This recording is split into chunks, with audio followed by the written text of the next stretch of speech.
Untuk video ni, saya akan tunjukkan cara untuk claim MySalam perlindungan B40 bagi yang masuk hospital. Hai semua, Assalamualaikum. Selamat kembali ke channel PI Tutorial.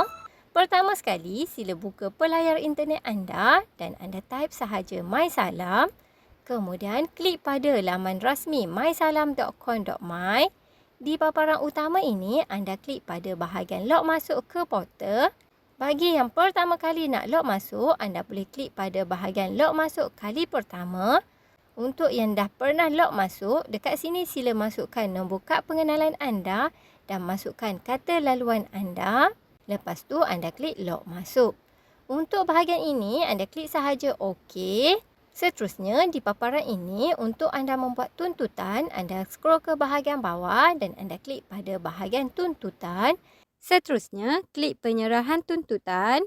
Di bahagian tuntutan ini, sila scroll ke bawah lagi dan anda klik pada bahagian tuntutan hospitalisasi. Dekat sini, anda akan nampak borang tuntutan HB. Jadi, dekat sini, anda kena isi semua butiran maklumat kemasukan wad anda. Pastikan semua maklumat yang anda masukkan mestilah sama dengan maklumat yang ada dalam discharge note. Okey, mula-mula anda masukkan tarikh kemasukan dan tarikh keluar.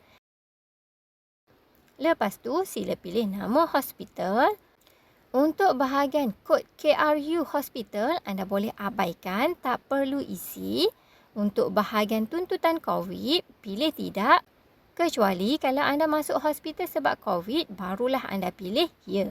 Seterusnya, anda kena muat naik salinan kad pengenalan anda.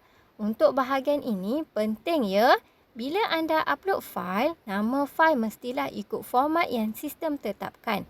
Nama fail tak boleh ada simbol ataupun karakter khas dan tak boleh juga ada ruang. Simbol yang dibenarkan hanyalah sengkan dan garis bawah sahaja. Contoh, kalau fail anda macam ni, salinan jarak IC, ini adalah format yang salah. Jadi, sistem tak akan bagi anda ke step yang seterusnya. Anda kena upload semula salinan kad pengenalan menggunakan nama fail yang betul mengikut format. Okey, kalau dah berjaya upload, dekat bahagian sini akan keluar macam ni. Okey?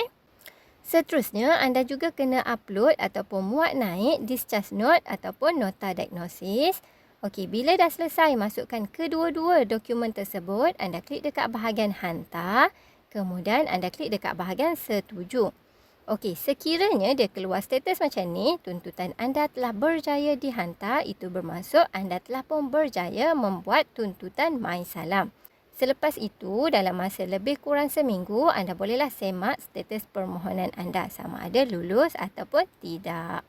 So, setakat itu sahaja perkongsian kali ini. Kalau anda rasa video ni membantu anda, jangan lupa klik dulu ikon like dan jangan lupa subscribe channel ini. So, terima kasih kerana menonton. Jumpa lagi dalam next video. Bye. Assalamualaikum.